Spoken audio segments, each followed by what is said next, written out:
Bonsoir à tous. L'Afrique a connu la pire récession économique dans un contexte difficile sur fond de pandémie mondiale et de chocs économiques externes. Selon la Banque africaine de développement, l'épidémie provoquée par le nouveau coronavirus a fait d'importants ravages en Afrique, frappant plus durement les économies dépendantes du tourisme et celles exportatrices du pétrole et de ressources naturelles. Quelques 39 millions d'Africains pourraient tomber cette année dans l'extrême pauvreté après les 30 millions qui y sont plongés en 2020 du fait de la pandémie. Les efforts de soutenir les populations pendant la pandémie ont eu un impact négatif sur les soldes budgétaires et le poids de la dette sur le continent africain. Quelle est la situation du Cameroun, situation économique? Comment le pays fait-il face aux conséquences économiques et financières des crises sécuritaires et autres chocs endogènes et exogènes?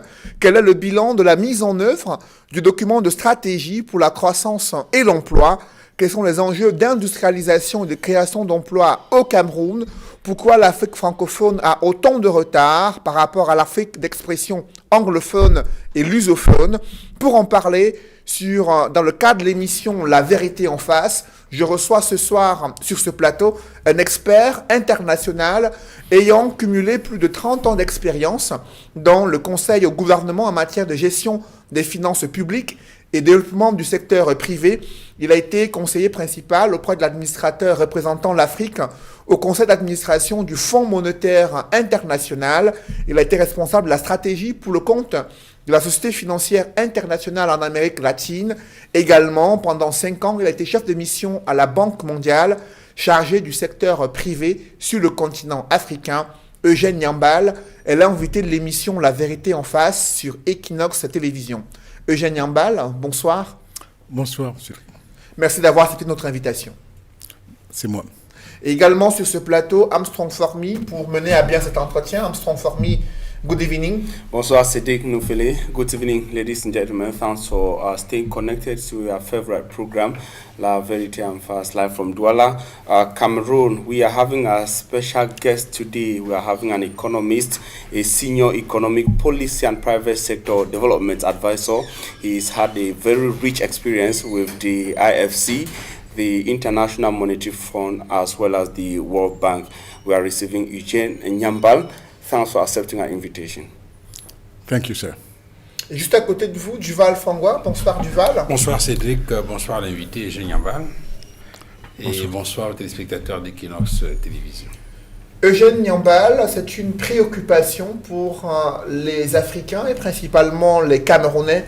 Comment une crise sanitaire a-t-elle eu autant d'impact sur le plan économique? Qu'est-ce qui peut expliquer la relation entre la crise sanitaire et la situation économique sur le continent africain? Merci beaucoup de me passer la parole. Et je remercie également tous les auditeurs. Alors, pour parler de la crise du Covid, c'est une crise sans précédent. C'est la crise la plus forte que l'Afrique ait connue au cours des 50 dernières années. Alors, comment s'est-elle manifestée? On est parti d'une crise sanitaire qui a eu un impact sur la situation économique et sociale. Et comment a-t-elle impacté l'Afrique? C'est que la plupart de nos pays dépendent des exportations de matières premières. Donc, au niveau international, étant donné que les importations en matières premières se sont ralenties du fait du Covid, donc on avait moins de recettes pour nos pays.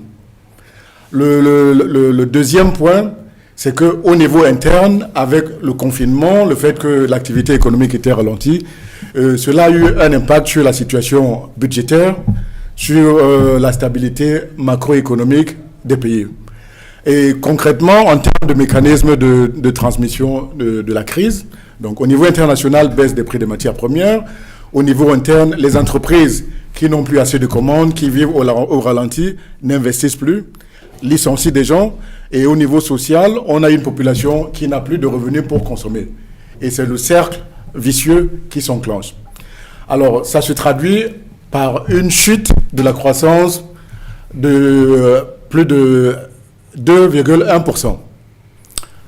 Et ça se traduit également par une hausse de la dette de l'Afrique qui passe de à peu près 60% en moyenne du PIB à 75% en 2021. Ça se traduit également par le fait qu'il y a une perte de PIB, selon la BAD, de plus de 145 millions de dollars. Il y a également plus de 30 millions d'Africains qui perdent leur emploi et plus de 30 millions également qui se retrouvent dans une situation de précarité.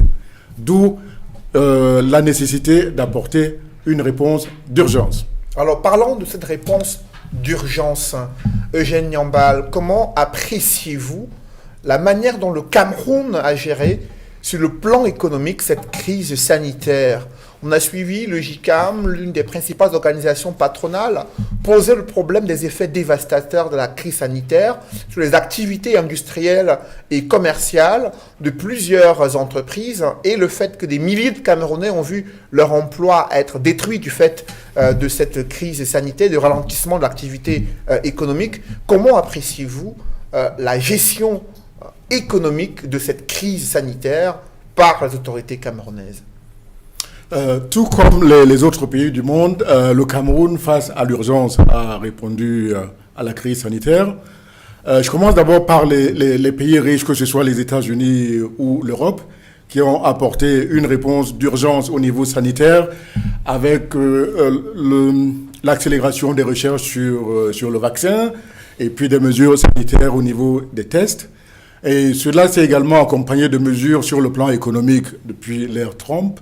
Ça s'est poursuivi sous Biden. En Europe, on a également eu la même réponse. Et dans ce cadre, les gouvernements africains, y compris le Cameroun, ont sollicité le financement d'urgence des bailleurs de fonds qui ont mis à la disposition du Cameroun à peu près une somme de 496 millions d'euros pour faire face à la crise. Donc dans ce montant, je mets le FMI, la Banque mondiale, la BAD et l'AFD. Alors, contre ce financement, le gouvernement a mis en place une réponse Covid basée sur 3 axes. Le premier, c'était d'aider à moderniser les structures sanitaires du pays pour mieux répondre à la crise, sachant qu'au niveau sanitaire, le Cameroun part d'un niveau très bas. Du fait de plusieurs décennies d'ajustement, les dépenses du Cameroun au niveau sanitaire, quand on prend au cours des dernières années, elles étaient autour de 6,2% vers 2017 et elles sont descendues autour de 3,1%. Et alors que... Le ratio international Oui, c'est-à-dire les dépenses de santé par rapport au total des dépenses du budget. Et l'OMS recommande une moyenne de 10%.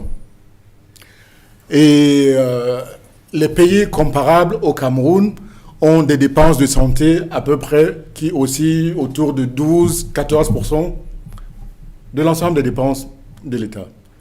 Donc, au Cameroun, plus que partout ailleurs, il y avait une nécessité de renforcer la dépense pour renforcer les structures de santé. On sait que dans nos pays, il y a des ménages, des gens pauvres qui n'ont pas accès aux soins. Et on a notamment les évacuations sanitaires qui nous coûtent très cher. Je pense que c'était une occasion historique de moderniser notre système de santé. Donc, le premier point, c'était moderniser le système de santé.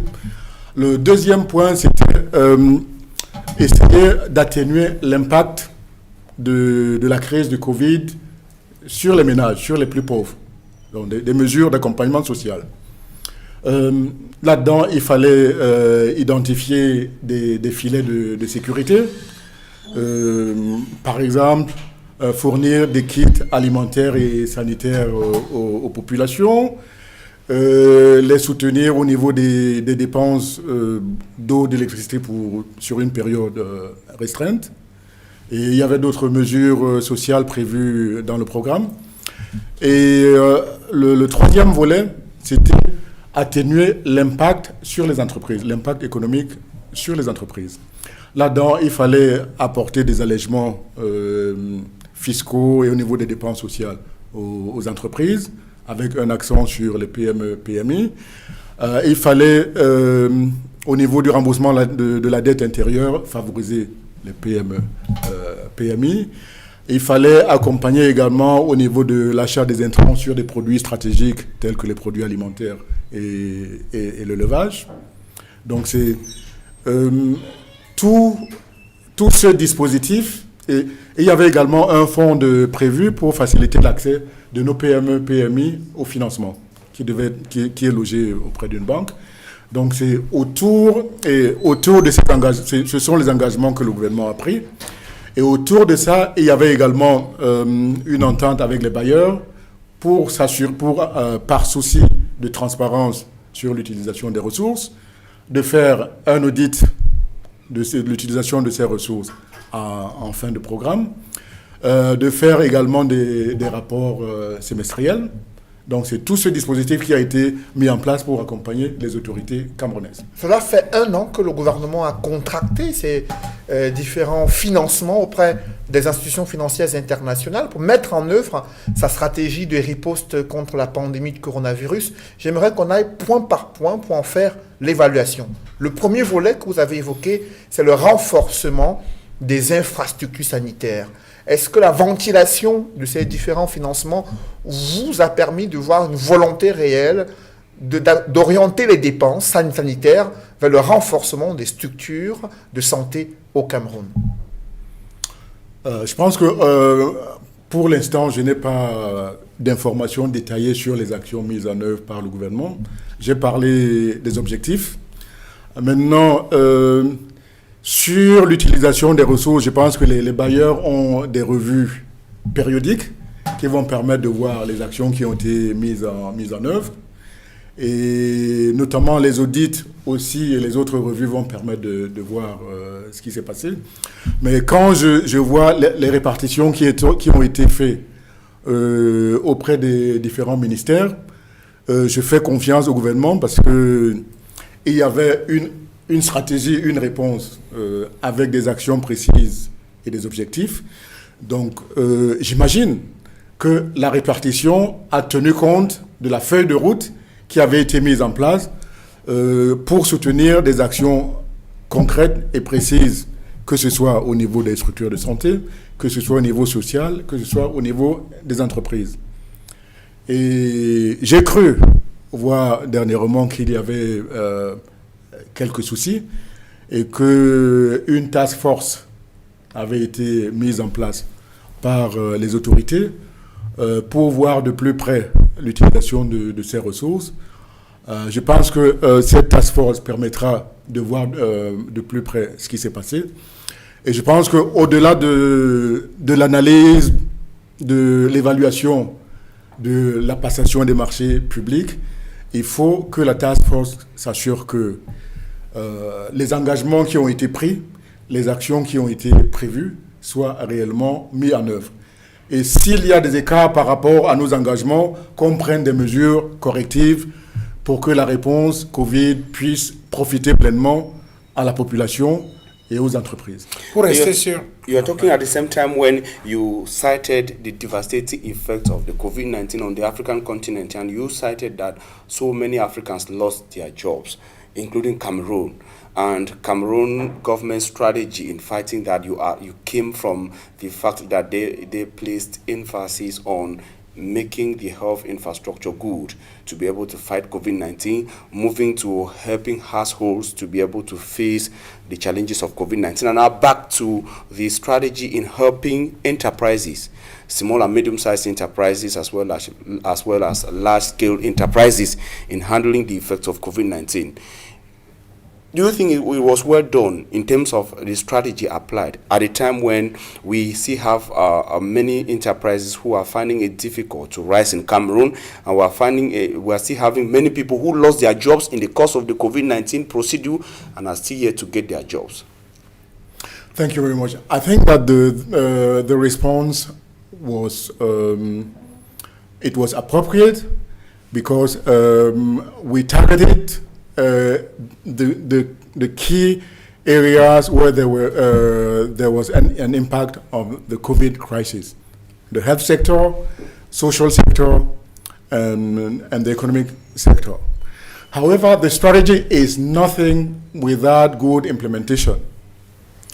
And regarding, for instance, SMEs that were unable to continue the activity, I think that besides the COVID, you have more structural issues facing our companies because the business environment is not there. Sometimes they don't have the right capabilities to have access to finance. But specifically for people who, for instance, lost the jobs, or for companies that lost opportunities, there were provisions in the COVID response to try to compensate them. So now the key issue is whether this was done or not. Because there's the group that is the group commonly known in Cameroon as GCAM, for example, came up with about a total of 18 measures that is directed to the government of Cameroon, wishing that these measures be applied by the government. Some of them ran from physical measures to that at the level of customs, things that they believed that if they were implemented by the government, it would have been able to help enterprises stand up and entrepreneurs in Cameroon to be able to be strong across the COVID-19 period. Some of them talk about relaxing the procedures in clearance procedures, for example. Some talk about the government suspending some taxes, the level of enterprises, even people getting things into the country at the level of the port. How do you analyze these measures that is came up with or brought up by GCAM, for example, and forwarded to the government? I think that GCAM has identified key obstacles to business in Cameroon.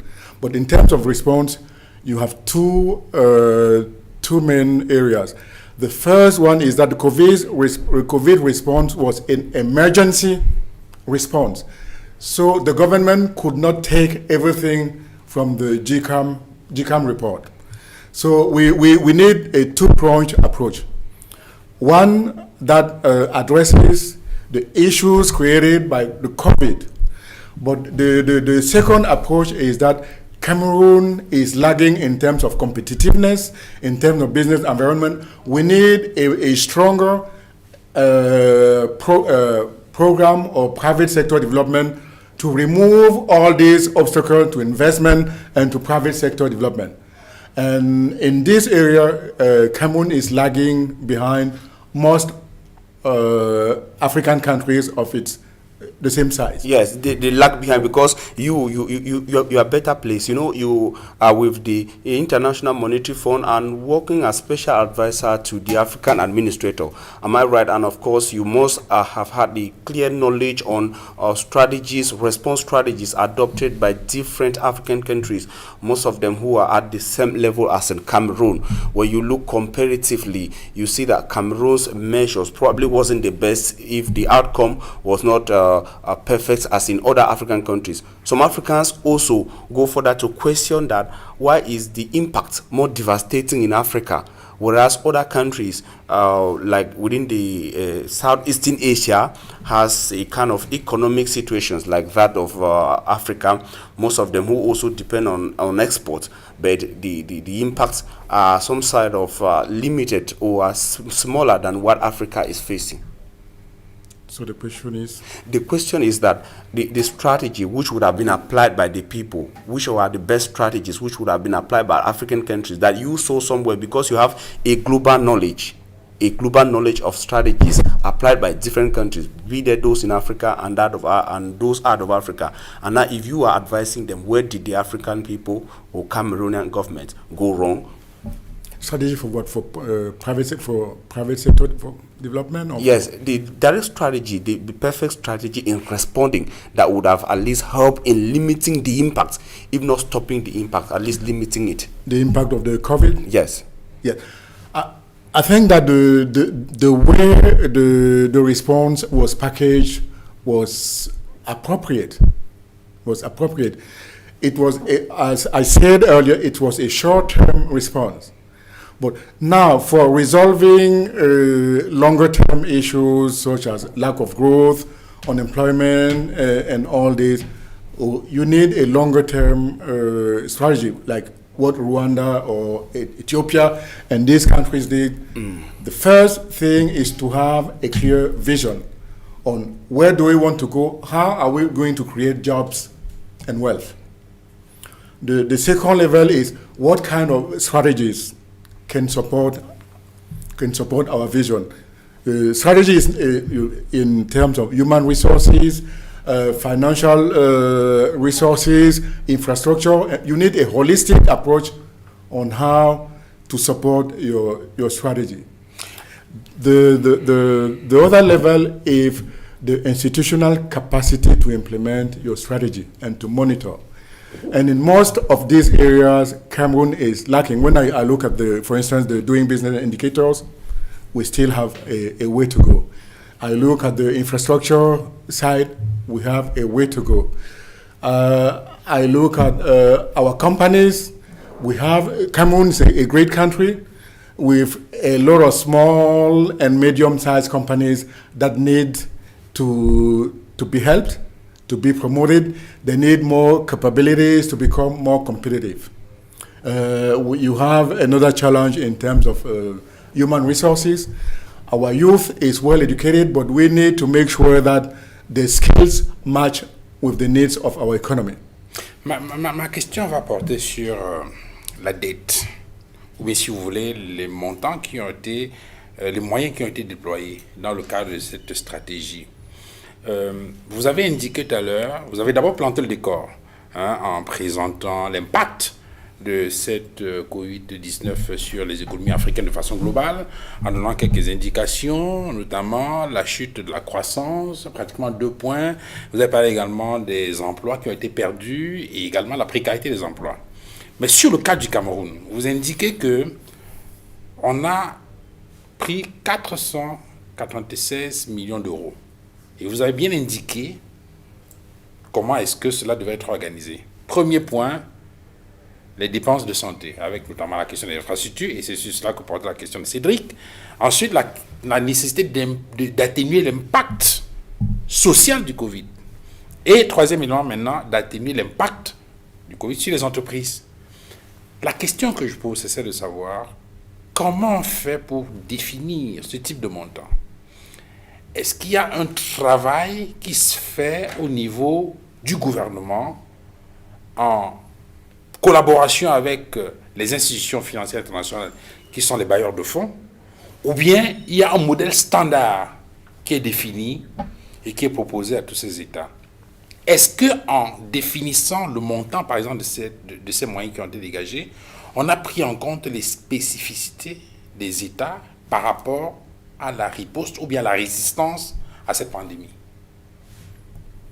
Tout à fait. On a pris, les bailleurs et moi-même et d'autres personnes avons été impliqués dans la préparation du programme Covid dans différents pays. Ce qui est le plus important dans la manière de travailler, je pense, de tous les bailleurs, c'est d'apporter des réponses spécifiques aux problèmes spécifiques de chaque pays. C'est-à-dire, quand je vais au Gabon, en Guinée équatoriale, en Côte d'Ivoire, je n'ai pas la même approche qu'au Cameroun. On travaille en étroite collaboration avec les autorités pour identifier les besoins, concevoir ensemble le programme avec les mesures qui sont faisables et qui ne sont pas faisables. C'est dans ce cadre que, par exemple, je disais tout à l'heure que lorsque le GICAM propose 18 mesures, il y a un devoir de sélection. Donc, quand on prépare un programme Covid, on peut prendre une partie des mesures qui sont proposées par le GICAM, sachant que pour résoudre les problèmes à long terme, il faudra un programme plus solide, plus costaud, à côté pour accompagner le gouvernement. Dans le cas du Cameroun et des autres pays, de la CEMAC par exemple, sur la réponse Covid, donc on a mesuré que l'impact du Covid se manifestait à 3 niveaux, sanitaire, social et économique. Mais au-delà de ça, avant le Covid, la plupart de nos pays étaient déjà quasiment en crise. Du fait de la chute de plus de 50% du prix des matières premières depuis 2014, où la plupart des pays africains n'ont pas su s'ajuster, baisser les dépenses pour pouvoir faire à la crise.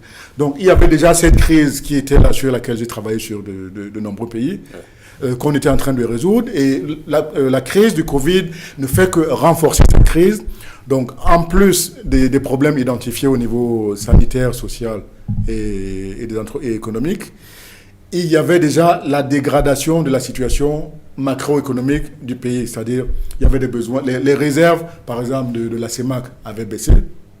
Il y avait des problèmes de déficit budgétaire.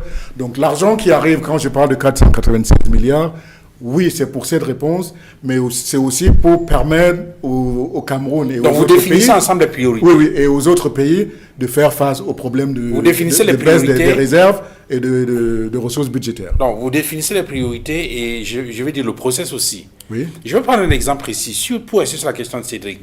Parce que quand vous dites, les dépenses de santé, les infrastructures, ensuite vous dites atténuer l'impact social, puis les entreprises, on voit une sorte de hiérarchisation. Mais maintenant, lorsqu'on va sur le terrain, lorsqu'on observe, par exemple, lorsque cette pandémie a commencé, on a bien vu comment on a mobilisé beaucoup d'argent pour construire, on a même transformé des stades en centres de santé, tout ce qu'on peut imaginer. Mais en observant les chiffres du ministre de la Santé, par exemple, sur la prise en charge et autres, on entendait très souvent dire taux d'occupation des lits, 1%, 2%, ainsi de suite. Est-ce que ça n'amène pas à interroger sur le sens des priorités par rapport aux décisions qui ont été prises sur la gestion de ces fonds-là, par rapport à ces préoccupations précises? Lorsque je présente l'impact du Covid sur les 3 points, oui. Sanitaire, social et économique, oui.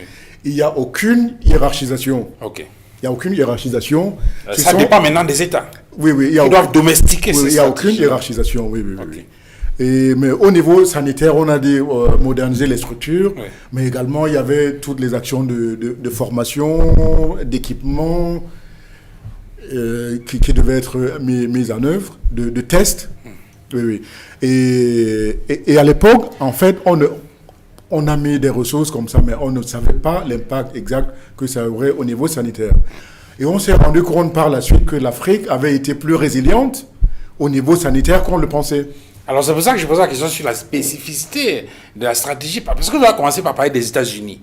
Je vais dire sur les mesures d'accompagnement, puis vous êtes arrivé sur l'Afrique. Et la question donc je posais, c'est de savoir si on définissait en tenant compte de l'impact tel qu'on a vu arriver, ou bien on s'est dit, on définit une mesure standard et on applique à tous les pays. Vous savez que pendant longtemps, les gens se sont étonnés, notamment en Occident, de ce que l'impact de cette pandémie sur les pays africains n'était pas aussi dévastateur que ce qu'on attendait. Tout à fait. Pour être spécifique, par exemple, au niveau de l'impact social, quand on travaille sur l'Afrique et sur les pays avancés, c'est pas la même chose. Parce que chez eux, ils ont un système de protection sociale et des mécanismes de ciblage des populations les plus pauvres que nous n'avons pas ici chez nous. La plupart de nos populations sont dans l'informel. Donc, on voulait profiter de cette crise pour faire une avancée sur la nature, le ciblage des pauvres dans nos pays pour voir comment, sur la longue durée, comment on peut mieux les cibler, mieux les accompagner pour les sortir de la pauvreté. Donc, ça fait partie du dispositif qui était en place. Il y a tout le travail statistique de ciblage, d'identification, et puis d'action concrète, sachant que dans un pays comme le Cameroun, les filets sociaux restent extrêmement faibles. S'il y a un point sur lequel le gouvernement doit faire des efforts, c'est au niveau social. Justement, c'est à cela que je voulais prendre. Et à ce niveau social, Eugène Yambal, est-ce que pour vous, les ménages camerounais les plus pauvres ont ressenti cet effort du gouvernement à les soutenir pendant la période la plus grave de cette crise sanitaire? Avez-vous ce sentiment qu'il y a eu une orientation de ces financements internationaux vers les ménages les plus pauvres? Vous savez qu'en tant qu'économiste, on a deux manières de s'exprimer. Si je pose quelques questions autour de moi et que l'on me dise qu'il n'y a eu aucun impact, je ne saurais en faire une généralisation. De l'autre côté, si j'ai un rapport comme vont le confirmer le rapport d'audit et les autres rapports sur l'utilisation des ressources, là, on pourra voir si effectivement ces ressources ont été utilisées pour les ménages. Mais par rapport au feedback que j'ai eu jusqu'à présent, la plupart des gens que j'ai rencontrés m'ont expliqué que toutes les mesures dont on parlait au niveau des bailleurs de fonds ne sont pas arrivées auprès des ménages les plus pauvres. C'est un peu les premières impressions que l'on nous a communiquées, mais je pourrais être Est-ce que vous avez eu des explications sur les causes de cette difficulté, de cet obstacle à faire en sorte que ces filets sociaux puissent parvenir aux ménages ciblés? Il y a plusieurs points. Le premier point, c'est que tout projet et toute stratégie que l'on fait, pour qu'elle soit efficace, il faut une bonne politique de communication vis-à-vis de la population cible. Qu'il s'agisse des entreprises ou des ménages, leur dire voici le dispositif que le gouvernement a mis en place, voici comment vous pouvez y accéder. Ce travail de pédagogique, de communication aurait dû être fait. Le deuxième point sur les filets sociaux, je le redis, quand on regarde même de manière générale les dépenses de l'État dans les postes budgétaires, sur les filets sociaux, ça reste très faible par rapport aux pays comparables, comme le Sénégal, qui a mis en place tout un programme pour soutenir, par exemple, les ménages les plus pauvres. On s'est rendu compte que dans des familles, il y a des enfants qui ne pouvaient pas aller régulièrement à l'école parce qu'ils n'arrivaient pas à avoir 2 repas par jour. Donc, on a mis en place des packages pour cibler en termes de revenus, en termes de kits alimentaires et autres, ces ménages pauvres. Donc, il faut en amont un travail d'identification et puis la définition des actions qu'on peut faire pour les atteindre. Or, ici au Cameroun, quand on regarde dans le volet protection sociale dans le budget, là-dedans, le gros des dépenses qui est là-dedans ne représente pas les dépenses ciblant les plus pauvres. On y met parfois tout ce qui est dépenses de pension des fonctionnaires ou les subventions que l'on donne pour les plus pauvres, pour l'énergie, le pétrole et tout ça. Donc, il faut un travail de fond pour réactualiser notre politique au niveau des filets sociaux. Alors, il y a un autre point important concernant le soutien à apporter aux ménages, mais également au secteur privé. Le JICAM a posé des préoccupations, notamment l'épuration de la dette antérieure et le remboursement des crédits TVA pour permettre à ces entreprises de se relancer et de faire face à cette période de ralentissement de l'activité économique durant plusieurs mois. Au regard des préoccupations posées par le secteur privé et des annonces faites par le gouvernement en termes de mesures économiques, de facilités fiscales, est-ce que cela répond à ces préoccupations posées par les entreprises au Cameroun? Est-ce que pour vous, la réponse a été idoine lorsque vous observez comment la Côte d'Ivoire, le Sénégal ou le Rwanda ont fait face, ont accompagné le secteur privé durant cette période difficile? Au Cameroun, comme je l'ai dit tout à l'heure, au vu de mon expérience sur les autres pays africains sur plus de 2 décennies, je pense qu'on a un déficit au niveau des actions et des politiques et projets d'appui au secteur privé.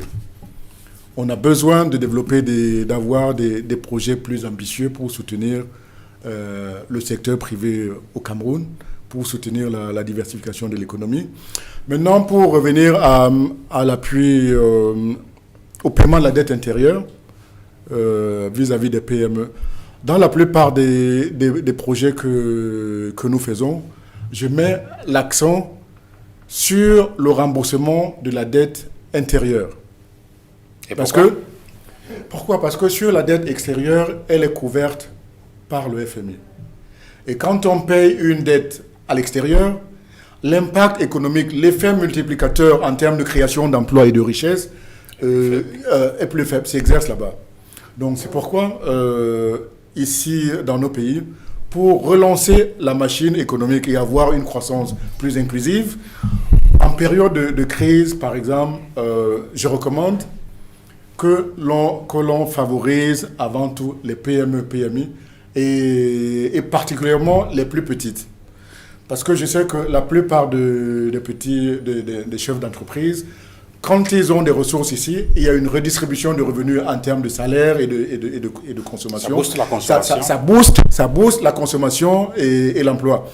Le problème qu'on a souvent dans la plupart de nos pays, c'est que n'oubliez pas que 90% de nos entreprises sont dans le secteur informel.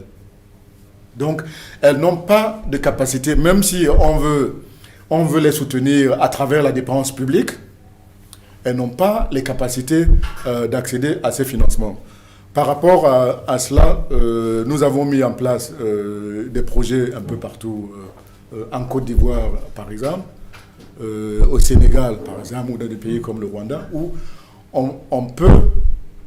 Oui, j'ai personnellement mis en place des programmes qui permettent de mettre à niveau les entreprises pour qu'elles puissent bénéficier par exemple de la dépense publique.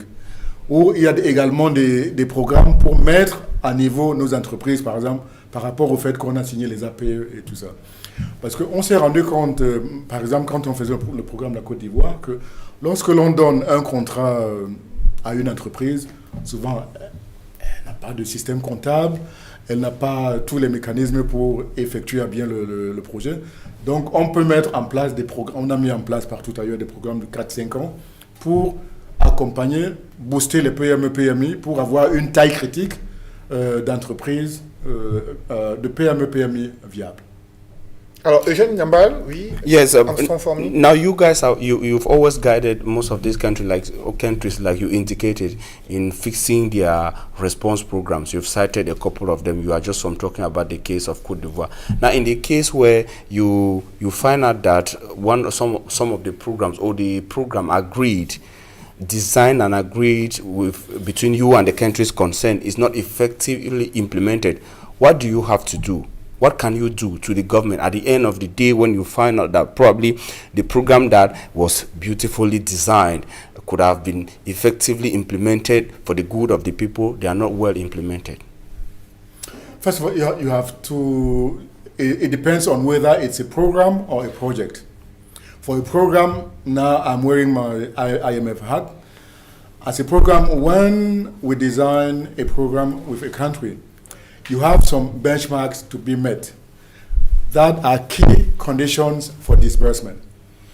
So when we travel to a country for supervision, when the country cannot and does not meet the disbursement criteria, we discuss with the government to either revise the targets, or if we have the impression that they are, let's say, governance issue, we can just cancel the project, the program. It happened in several countries. Now, in terms of projects, when we have a project, normally you have a 6-month supervision. You have like a program of 4 or 5 years, like for the World Bank, and every 6 months, a team comes here, makes an assessment, and see whether the program is moving ahead very well. And we also have what we call mid-term review, meaning that when we give a 4-year program to a country, normally a good task manager, when he sees that at the middle of the program, let's say at the half of the program, the program is not disbursing well, he needs to think ahead and reassess the whole program to make sure that all the activities that were planned will be implemented within the 4-year program. And if not, he needs to find mechanism for the extension of that program. If needed, we can give technical assistance to the government to make sure that the project is fully disbursed. And you have situations where, for instance, we give. Can you believe that we give a loan, a grant to a country? Let's say 10 million grant, and you realize that they have to implement the project for 4 years. Some countries cannot use that grant within the 4-year project. So it makes that for the next round, of appropriations of grants, donors will give less money to that country because they will say that the implementation capacity is weak. Because for Cameroon, for example, where we've had cases where Cameroon got money from the IMF, the first that I think Cameroon has gotten 2 grants from the IMF, for example, within the COVID-19 period. And there are issues within the country and rumors of the mismanagement of funds, for example. Is that not a concern to you and your institution? And when you get that, is that not much a point worthy enough for you to dig deeper into before validating the second grant for them, for example? I think that most donors, including the IMF, World Bank, and the African Development Bank, before extending a loan to any country, especially for IMF programs or budget support, IMF programs, we put the money at the central bank. Or for budget support programs, we put the money into the budget. And the funds are fungible. When you put money in the budget, you cannot make a difference between the funds coming from taxes and customs from the fund sent by the World Bank or the African Development Bank. So the message here is that at the upstream level, transparency is a key criteria to extend loans to these countries. We want to make sure that the public finance management system is transparent.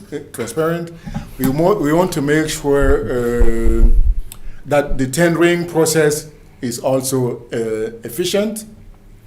And some countries... And how do you ensure that? No, we have teams that make an assessment of all these. Well, the way all these institutions work, IMF, World Bank, and AFDB, when the economic teams, people like me, when we're working on technical issues, we have other teams working on fiduciary assessment to make sure that the funds that we put in the budget or the central bank will be properly used. So we make these 2 assessments. I have countries that could not get budget support because of concerns for transparency and governance. And now, when once the loan has been extended to a country, in the midst of implementing that loan, if we realize that there are issues with transparency and all this, when I was at the IMF, I saw cases where the IMF asked countries to refund the money. They just canceled the program and asked the country to refund the loan in advance. Because of cases of mismanagement. Because of cases of mismanagement. So in the case of the COVID crisis here, I think this is an ongoing process. The government has put in place a mechanism, a task force to assess what happened. Now I think they will report all this to the IMF and other donors. But the IMF, appropriate discussions. I'm sure the IMF, for example, has a specific time duration within which they expect this report to come. Yes. Yes, and it's very critical. It's very critical that our authorities make sure that they share all these audit reports with the IMF, because the government is in the midst of preparing a new 3-year program with the IMF. So my message is that if the information is not made available on due time, it can make the ongoing negotiations harder with the IMF. And given the the budgetary challenges facing the government, I think that's the right way to go. Vous parlez des enjeux de transparence concernant la gestion financière de la crise sanitaire. Le gouvernement camerounais a pris des engagements auprès du FMI pour publier de manière semestrielle le rapport sur les dépenses effectuées dans le compte d'affectation spéciale lié au Covid-19 et un audit indépendant. Jusqu'ici, le Fonds monétaire international n'a pas accès à ces informations, rapport semestriel des dépenses et audit indépendant, selon les informations qui nous ont été communiquées par un porte-parole du FMI. Pourtant, ça fait déjà 1 an que le Cameroun a contracté ses fonds auprès de cette institution financière internationale. Quel peut être l'impact lorsqu'il y a des retards dans les engagements pris en matière de transparence auprès d'une telle institution? Tout d'abord, j'aimerais souligner que sur la publication des rapports d'audit et des rapports semestriels, le gouvernement camerounais a pris des engagements non seulement vis-à-vis du FMI, mais également vis-à-vis de la Banque mondiale et de la BAD sur la conduite de ces audits et des rapports semestriels. Alors, quel peut être l'impact de la non-disponibilité de ces rapports? Comme je l'ai dit tantôt, le gouvernement est actuellement en train de négocier un nouveau programme triennal avec le FMI. Et j'ai dit que pour l'allocation des fonds, le conseil d'administration, par exemple, est très regardant sur des problèmes de gouvernance, de transparence. Si l'information n'est pas disponible à temps, cela pourrait négativement impacter les négociations en cours pour un nouveau programme avec le FMI. Et ça va impacter non seulement le Cameroun, mais la sous-région aussi, parce que nous sommes dans une situation où, avec la crise déjà, on avait la chute des prix des matières premières de pétrole de 50% qui était là. Et ensuite, on a la crise du Covid maintenant. Ça fait que le niveau des réserves de la CEMAC auprès de la Banque centrale a baissé. On a des difficultés budgétaires et des problèmes sécuritaires. Il y a une urgence à avoir ce programme avec le FMI. Et la manière dont le système fonctionne, c'est que, comme le jargon de ces institutions, dans le jargon de ces institutions, on dit que le FMI, IMF donne stamp of approval. How do you say it? Le OK. Il donne le quitus aux autres bailleurs. C'est-à-dire, tant que vous n'avez pas un programme avec le FMI, ni la Banque mondiale, ni la BAD, ni les autres bailleurs ne peuvent intervenir. C'est le FMI qui est comme le médecin généraliste qui prend la température et qui dit aux autres, on peut y aller. Donc, si le programme avec le FMI n'est pas conclu, il y aura une répercussion sur les programmes assignés avec la Banque mondiale et avec la BAD. Est-ce que ces objectifs de transparence-là dont vous parlez, est-ce qu'il peut arriver que ça se passe autrement? Je pose la question parce que je reviens à la question, à la préoccupation de la dette. Alors, on se souvient quand même de la crise au milieu des années 80 avec le programme d'ajustement structurel, les institutions financières internationales qui sont intervenues pour proposer ce programme d'ajustement structurel avec des réformes qui avaient été initiées en faveur de ces États-là. On connaît qu'il y a beaucoup de pays qui ont mis en place des institutions dans le sens de répondre aux préoccupations par rapport au diagnostic qui avait été fait. On s'est rendu compte par la suite qu'il y a eu comme une sorte d'entourloupe amenant le FMI à débloquer les fonds, mais que par la suite, les tares sont restés, et pour certains, ces tares, on les a traînés jusqu'aux nouvelles crises récentes. Est-ce que c'est un diagnostic, je veux dire, est-ce que c'est une perception que vous avez? Est-ce que c'est quelque chose que vous avez ressenti par rapport à la capacité de ces États-là à organiser, je veux dire, à faire des entourloupes pour échapper à certaines conditionnalités du FMI et pouvoir obtenir des avantages? Non, je pense que de manière délibérée, on ne peut pas dire qu'il y ait des États qui choisissent délibérément de faire des entourloupes au FMI pour avoir des ressources et ne plus mettre en œuvre les programmes. Parce que les décaissements du FMI sont liées à la réalisation de certains critères. Donc, lorsque vous prenez un engagement, si ces critères ne sont pas remplis, à un moment, le FMI peut arrêter le programme. Je pense que le problème est plus profond que ça. Lorsque je prends, par exemple, l'exemple de notre pays, oui. Je pense que le véritable problème qu'on a, qui nous a poussé à la crise de la dette et au retour du programme du FMI, c'est qu'on a du mal, chaque fois qu'il y a un retournement de conjoncture, c'est-à-dire que, par exemple, les prix des matières premières baissent, on a du mal à s'ajuster à temps. Par conséquent, on accumule des déficits et de la dette et on se retrouve dans les programmes du FMI. Lorsque je fais un panorama rapide, vous savez qu'on a fait 20 ans d'ajustement, de 86 pour les plus jeunes, de 86 à 2006. Pourquoi ? Parce que lorsqu'il y a eu la deuxième crise pétrolière en 79, avec l'Iran et tout ça, les prix, on avait encore les plans quinquennaux, les prix des matières premières ont baissé. Mais le Cameroun, jusqu'en 86, a continué. On avait construit ce qu'on appelait les éléphants blancs, beaucoup d'infrastructures et d'entreprises publiques à l'époque. On a aussi recruté, je pense que près de 2000 personnes dans la fonction publique pour soutenir l'emploi. Donc, comme on ne s'est pas adapté au fait que les prix des matières premières avaient baissé, nous, on a continué à augmenter la dépense. 2006, on se retrouve sous ajustement.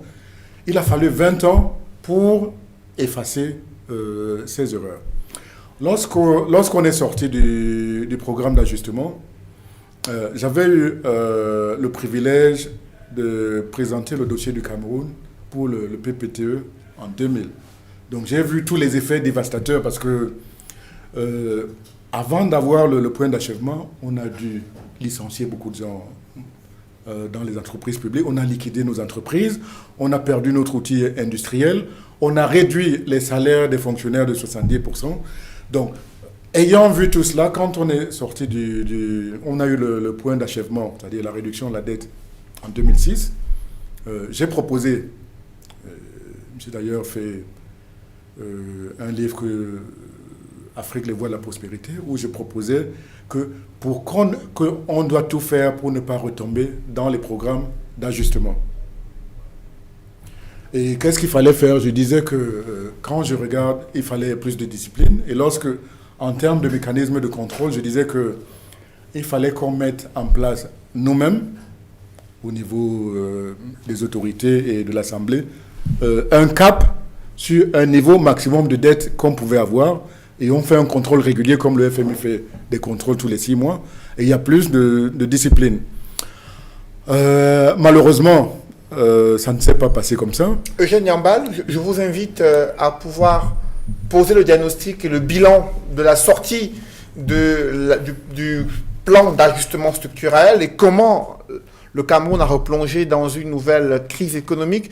Dans la deuxième partie de cette émission, d'abord, une courte pause dans l'émission La Vérité en face. Invité ce soir, Eugène Nyambal, expert international, spécialiste en finances publiques. Il a travaillé au Fonds monétaire international, à la Banque mondiale et conseille aujourd'hui les gouvernements africains dans les stratégies de sortie de crise économique. Une courte pause dans l'émission La Vérité en face.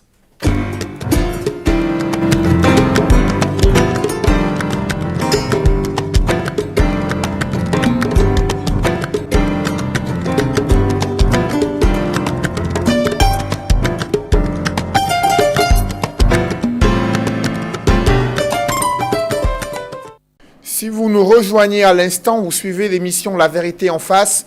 Invité ce soir, Eugène Nyambal, expert en finances publiques. Il a travaillé au Fonds monétaire international, à la Banque mondiale, au plus haut niveau de ces institutions financières internationales.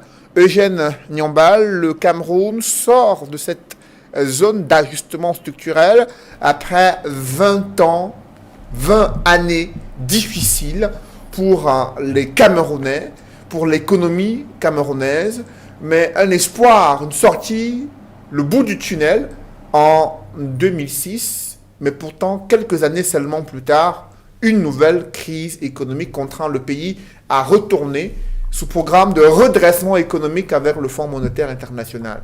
Que s'est-il passé? À partir de 2006, le gouvernement avait des marges de manœuvre plus élevées. C'est-à-dire, on avait réduit la dette de plus de 400 000 milliards. Et la deuxième source de revenus, c'est qu'il y avait un boom des matières premières. Donc, le Cameroun se retrouve avec une dette réduite et le boom des prix du pétrole. Et c'est là que, malheureusement, on n'a pas eu la discipline nécessaire. À partir de 2009, on a d'abord essayé de faire un plan de relance qui n'avait pas été bien préparé. On a relancé, par exemple, je me souviens, Camerco, sans une préparation rigoureuse. La banque des PME. Je pense que c'est des projets qui auraient gagné à être étudiés et mis en œuvre avec beaucoup, beaucoup plus de rigueur. Donc, après cette période, on a un nouveau, c'est le DSCE. Document de stratégie pour la croissance oui, et l'emploi, qui visait environ 8 à 10% après les 6 premières années, selon les scénarios envisagés, les différents scénarios envisagés dans le cadre de ce document. Pour vous, pourquoi on ne les a pas atteints? Qu'est-ce qui explique l'échec du DSCE? Il y a plusieurs raisons. D'abord, le DSCE avait pour ambition d'accélérer la croissance, d'avoir une croissance supérieure à 5% sur la durée jusqu'en 2020, réduire le taux de sous-emploi dans la population, le ramener autour de 28-29%, et puis réduire la pauvreté. Malheureusement, entre 2000... donc, la bonne période, c'est de 2009 à 2014. 2014, chute des prix du pétrole de 50%. Donc, alors, on se fixe ces objectifs et on se rend compte qu'en 2020, on n'a pas atteint nos objectifs. La croissance est en deçà, elle est autour de 3%. Et on a eu une croissance qui n'est pas inclusive parce qu'elle n'a pas permis de réduire la pauvreté. Au niveau du sous-emploi, on se rend compte qu'on n'a pas créé suffisamment d'emplois, surtout pour les jeunes, et que l'essentiel des emplois reste dans le secteur informel. Alors, que s'est-il passé? Il y a plusieurs choses. La première, c'est qu'il y a eu la chute des prix des matières premières de 50%. Donc, une baisse de revenus pour l'État. La deuxième, c'est qu'on s'est lancé dans un programme d'investissement public qui était un peu hasardeux. Il ne faut pas oublier que dans la phase d'ajustement, le Cameroun de 1986 à peu près 2009, on avait un niveau d'investissement public inférieur à tout le monde. C'est-à-dire on était à 1,5%. Et en moyenne, en Afrique et chez les autres, ils étaient autour de 4%. Donc, on a eu une décennie comme ça, 86 à 2009, on n'investit pas. Et on accumule par conséquent du retard dans des secteurs comme la fourniture d'eau, d'électricité, les routes. Donc, à partir de 2009, on se réveille, on dit qu'on va faire tout ça. Malheureusement, on se rend compte que on a choisi souvent des projets qui n'avaient pas un impact direct sur la compétitivité du Cameroun. Tout ce qui est, on a construit des barrages, on a construit d'autres grandes œuvres, mais on n'a pas focalisé l'investissement sur des infrastructures qui pouvaient aider à booster la croissance. Le deuxième point, c'est que quand on regarde les investissements publics du Cameroun par rapport aux autres, le coût d'un investissement en infrastructure chez nous coûte à peu près entre 2 et 6 fois plus cher qu'ailleurs. Donc, il y a un effort à faire au niveau de la priorisation des investissements publics et de la maîtrise des coûts. Il y a également le fait que, au niveau de la stratégie, je pense qu'on avait défini les principaux axes, mais on n'a pas été aussi systématique que des pays comme le Rwanda, où quand on dit on veut une croissance de 7%, on définit quels sont les 2-3 secteurs qui vont tirer la croissance et on met le paquet dedans. On met le paquet dans ces secteurs. Et pour booster, où on peut mettre en place, par exemple, des pôles de croissance économique. On peut prendre, par exemple, toute la région nord-ouest, sud-ouest. On voit comment on peut la développer par rapport au commerce, à l'industrie avec le Nigeria, ou l'extrême nord, ou alors la zone de l'Est avec toutes les richesses minières. Donc, tout ce travail a été insuffisant. Et l'autre chose, c'est que quand vous faites une stratégie, il faut vous donner les moyens pour la mettre en œuvre, pour vous assurer que vous avez les ressources humaines qui est nécessaire pour la mettre en œuvre, qu'il y a une bonne capacité de coordination au niveau du gouvernement, et que surtout le partenariat public-privé, c'est-à-dire le GICAM, par exemple, le secteur privé et le gouvernement doivent travailler ensemble pour mettre en œuvre cette vision. Ça a manqué. Donc, vous devez avoir une stratégie cohérente, c'est-à-dire, par exemple, les ressources humaines, quand vous dites que vous allez développer le textile et tels autres secteurs, on doit s'assurer que nos écoles de formation forment les gens dans ces domaines. Au niveau de l'accès au financement, au niveau des infrastructures, donc c'est holistique. Et il faut donc une capacité, une fois qu'on a défini ensemble, de contrôler aussi et de corriger pour atteindre les objectifs. Alors, quand vous faites ce diagnostic-là, il y a un certain nombre d'éléments qui reviennent pour justifier justement cette crise dans laquelle on est retombé alors qu'on venait de sortir d'un programme d'ajustement structurel. Vous avez insisté sur l'absence d'une discipline nécessaire vous avez insisté sur le plan de relance qui a été mal préparé. Vous avez donné des exemples, le cas Camerco qui visiblement n'était pas opportune entre autres, ou encore la banque des PME. Le sentiment qu'on peut avoir en vous écoutant, Jean Yamba, c'est que il y a une question qu'on doit se poser, c'est finalement à quoi nous servent tous les économistes qu'on a dans notre pays pour qu'on en soit à tâtonner au point où on prend des mauvaises décisions. Mais là n'est pas la question. Est-ce qu'au-delà des préoccupations que vous avez évoquées, des problèmes qui, de votre point de vue, peuvent justifier la situation dans laquelle on s'est retrouvé, est-ce qu'il n'y a pas au-delà la responsabilité même de ces institutions financières internationales? Je vais revenir sur le FMI lui-même.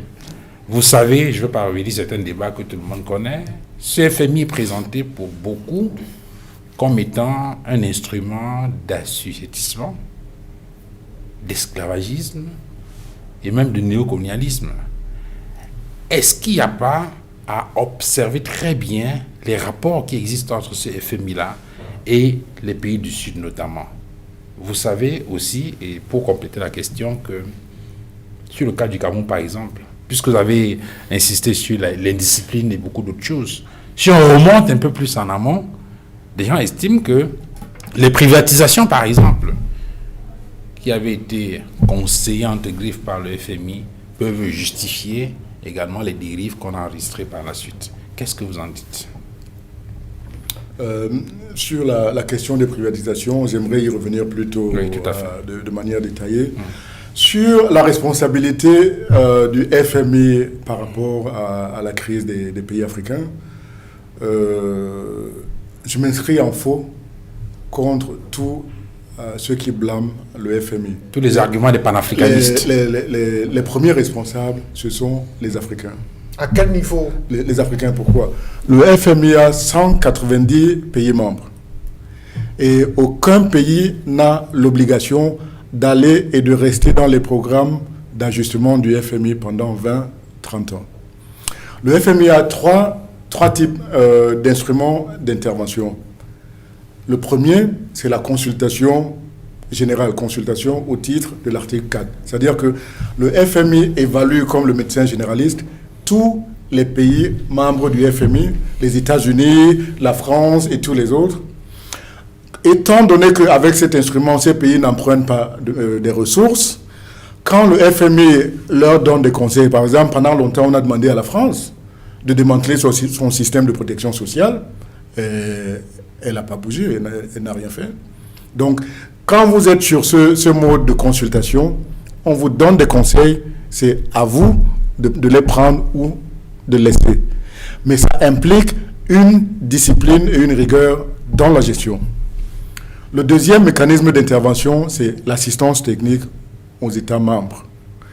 C'est-à-dire que lorsque la Banque centrale, le ministère des Finances, tout ça ne sont pas bien gérés, le FMI peut vous apporter de l'assistance comme ils le font avec Afritac et les autres. Le troisième outil d'intervention, là où se retrouve le Cameroun aujourd'hui et la plupart des pays africains, c'est au niveau des programmes d'ajustement. C'est-à-dire, lorsque vous prenez les prêts du FMI, en ce moment-là, les conseils qu'ils vous donnent sont obligatoires. Parce que vous empruntez, vous utilisez la ressource des autres pays membres. Donc, on vous met des conditionnalités et vous devez les respecter pour avoir des décaissements. Mais maintenant, quant au rôle du FMI, partout, je pense que c'est un Américain qui disait que pour cacher quelque chose, une information à un noir, il faut la mettre dans un livre. Donc, je dis ça en rigolant parce que la charte du FMI, elle est disponible. Le FMI, il est clairement établi que le FMI n'est pas une banque de développement. Le FMI est une institution qui est là pour aider à stabiliser le système monétaire et financier international.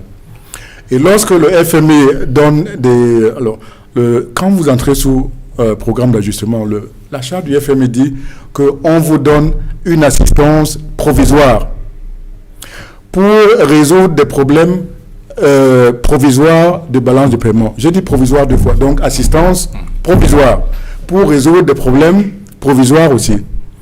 Donc, ça veut dire quoi? Ça veut dire que par rapport à cela, le FMI conçoit des assistances à court terme. Les programmes d'ajustement, c'est un horizon de 6 mois.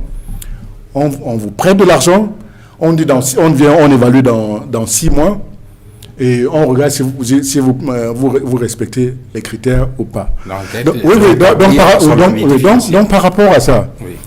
Quand on fait les programmes d'ajustement, le but ultime, on ne se dit pas, voici l'objectif que l'on s'est fixé, l'objectif de croissance à atteindre.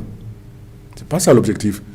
L'objectif, on veut dégager un déficit primaire pour rembourser, c'est pour aider à rembourser la dette extérieure. Donc, lorsque vous savez que le FMI n'est pas une banque de développement, et quel est le créancier des pays riches pour le remboursement de la dette, je dis, quand vous prenez les modèles du FMI, c'est pas qu'on dit le Cameroun veut atteindre une croissance de 6% et puis on fait tourner le modèle. Bon, ce qu'on fait, c'est que on fait le modèle, on fixe, par exemple, le déficit, le surplus primaire à atteindre pour s'assurer qu'on peut rembourser la dette. Donc, si vous allez dans ce type de programme pendant 20 ans et vous vous plaignez qu'il n'y a pas de croissance, c'est la faute au FMI ou aux Camerounais ou aux Africains. Justement, la deuxième, oui. 20 ans d'ajustement structurel, quand même, pour vous, ça représente quoi? Quand vous analysez aujourd'hui avec le recul, que le Cameroun se soit retrouvé pendant 20 ans sous l'ajustement structurel du FMI, pour vous, quelles en sont les leçons à tirer sur ce point précis?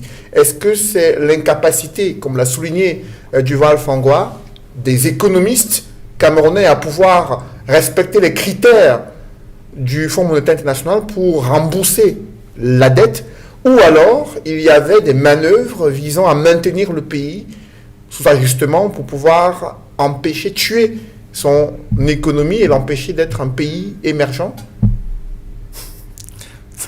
C'est une question complexe. Non, je pense que, sous forme d'anecdote, je pense que la plupart des pays africains ont le syndrome du prisonnier qui a peur de recouvrer la liberté.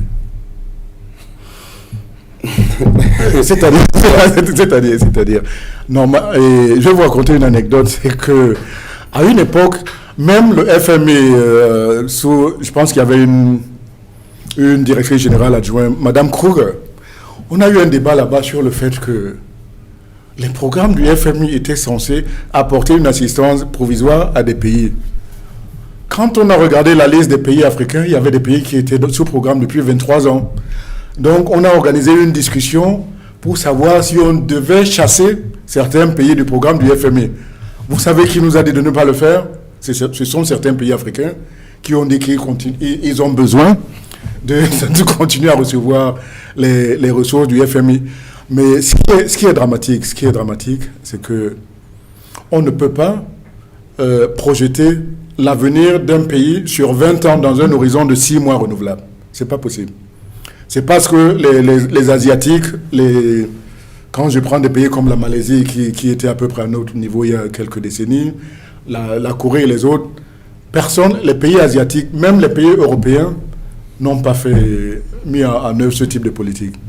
Et là où les Africains devraient apprendre aussi, c'est que quand il y a eu la crise financière de 2008, mais les politiques qui ont été mises en œuvre pour résoudre la crise sous la recommandation du FMI, c'était l'opposé des politiques qui sont mises en œuvre quand nous sommes en crise. C'est-à-dire, on a adopté des politiques de relance. Vous vous souvenez, la politique monétaire, on a mis des taux des taux d'intérêt négatifs. On a utilisé le déficit budgétaire et on est arrivé à des points où, aux États-Unis, le pays le plus capitaliste, l'État est allé jusqu'à racheter. On allait vers l'interventionnisme étatique. Or, quand nous sommes en crise, j'ai dit que l'objectif, c'est de nous amener à rembourser la dette. Et il faut voir que derrière les programmes du FMI, il y a tout ce qu'on appelle le consensus le discours sur le consensus de Washington, où on disait il faut libéraliser, privatiser. Et ils ont fait ça pour faciliter le commerce international, pour qu'on puisse ouvrir nos marchés. It's evident from your expertise analysis that the structural adjustment programs are not doing good for African countries, especially those who are still under the structural adjustment programs. That is surely why in one of your publications, the 10 keys out of poverty, to get out of poverty, you indicated that African countries must move out of the structural adjustment programs. But when I listened to you, when you took the example of Cameroon, I said Cameroon succeeded in moving out of the structural adjustment programs and fell back in 2016 because of the problem with the prices of raw materials. You cited petrol, for example. It looks like it's not actually the will of these countries to continue to stay there. Maybe there are some unforeseen circumstances and factors that are maintaining them. How can they then move out of it as recommended by you in one of your publications? No, that's a tough one. I think that when you look at countries such as Rwanda or Ethiopia, you realize that there's no way to get out of poverty. There's no way to do things if you don't have a clear vision of where do I want to go, how do I want to create wealth, and how do I grow my industries. Rwanda had that vision, Ethiopia had that vision, East Asian countries had that vision. In Cameroon, I think we have the ability to implement the same kind of... Like Vision 2035, for example? Yes. No, the problem in most Francophone countries is that the vision is limited to a wish list. They're not thorough. It's not being backed by some key actions. No. When I go to Rwanda, when they say Vision 2020, we know that we will grow the tourism industry. We know that we will diversify the coffee sector. We know that we'll move into ICT. And once they know that, they put in place strategies in each sector: education strategy, infrastructure strategy, financial sector strategy, trade strategy, to make sure that they lay the groundwork to make sure that the strategy is well grounded. Number two, they have a strong institutional capacity and monitoring programs, meaning that when you are appointed minister, you have a roadmap. Your roadmap, if you are the Minister of Health, your health strategy is part of the Vision 2020 strategy. you cannot come and do whatever you want. No. In the education sector, they know that we need to train X number of engineers to move into the ICT sector, in the coffee sector. They know that in the banking and financial system, this is what our company needs. I've seen a lot of countries like Côte d'Ivoire, Cameroon, and all other countries. We tend not only to limit ourselves. Vous dites que ce sont des pays francophones. Est-ce que c'est un héritage colonial? That's a very tough question. No, I think that we can go beyond our colonial heritage. And Cameroon is blessed because it's a bilingual country. When you look at someone like me, I'm deeply rooted in Cameroon, but I have part of me is the Francophone culture, and the other one is the Anglophone culture. So when I set goals, I think we can make things happen. Et pour y arriver justement, Eugène Yamba, le Cameroun a misé sur un plan directeur d'industrialisation qui était assis sur plusieurs piliers. Un pilier misant sur l'économie numérique, un pilier pour faire du Cameroun le grenier de l'Afrique centrale et la mise en œuvre d'une politique énergétique. Ce plan directeur d'industrialisation a été présenté il y a près de 2 ans au public camerounais. Que pensez-vous de cette initiative-là? Est-ce que cela s'inscrit dans cette vision qu'ont les autres pays africains, à l'instar du Rwanda que vous venez de citer? Alors, ce que je disais tout à l'heure, c'est que la différence entre les pays qui réussissent et ceux qui échouent dans la mise en œuvre des stratégies, c'est qu'il y a une vision stratégique ambitieuse, il y a une consistency, et il y a une cohérence. Il y a une cohérence entre les ambitions et la manière de s'organiser. C'est-à-dire que quand on a une vision, quand on nomme les gens qu'il faut dans les domaines qu'il faut. On crée les ressources humaines qu'il faut. On fait tout pour atteindre cet objectif. Et on met en place des mécanismes de sanctions et de récompenses qui font que tous ceux que ce soit au niveau du gouvernement, du privé ou des autres, ne sont pas alignés vers les objectifs à atteindre. Et il y a des mécanismes de sanctions et de récompenses. Et une capacité à corriger le tir pour aller vers les objectifs. Pour retourner vers la stratégie d'industrialisation du Cameroun, je n'ai pas les détails de cette stratégie. Est-ce que ça permet est-ce que vous avez une visibilité sur la stratégie d'industrialisation du pays? Lorsque vous avez observé le DSE, ensuite il y a eu un plan d'urgence triennal et quelques années plus tard, le gouvernement a parlé d'un plan directeur d'industrialisation. Aujourd'hui, c'est une stratégie nationale de développement à l'horizon 2030. Que pensez-vous de ces différentes stratégies annoncées en l'espace de 15 ans? Est-ce que vraiment vous avez la perception au regard de ce qui est fait sur le terrain que le Cameroun est sur les rails de l'émergence? Votre question soulève exactement le problème de cohérence dont je parlais tout à l'heure entre les choix stratégiques et les actions mises en œuvre. Quand on regarde l'exemple dont vous parlez, il y avait une stratégie DSE 2035. Cette stratégie ne s'est pas traduite comme au Rwanda, par exemple. De la stratégie, on est parti à un plan quinquennal.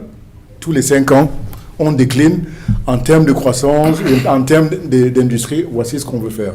Donc, au Rwanda, ils ont alloué des ressources tous les 5 ans. On dit, voici, par rapport à notre stratégie, on veut aller au niveau 100, mais les 5 premières années, voici ce qu'on fait. Les 5 autres premières années, ce qu'on fait. Et donc, quand on décline la stratégie, le plan quinquennal, et toutes les actions qui vont avec, toutes les stratégies qui vont avec, il y a une cohérence. Bon, cette approche a manqué dans ce dont vous avez parlé. Par exemple, tout le programme d'investissement dans les infrastructures n'est pas aligné avec la stratégie émergence 2035. C'est-à-dire on a mis des priorités sur des ouvrages tels que les barrages, les autres infrastructures telles que les stades. On ne voit pas comment ça soutient l'outil de production et la compétitivité. La deuxième chose, c'est que tous les plans qui en ont découlé, j'ai vu un plan de relance qu'on a fait. Ensuite, il y a eu des eurobonds qu'on devait investir pour soutenir le plan. Je n'ai pas vu de lisibilité.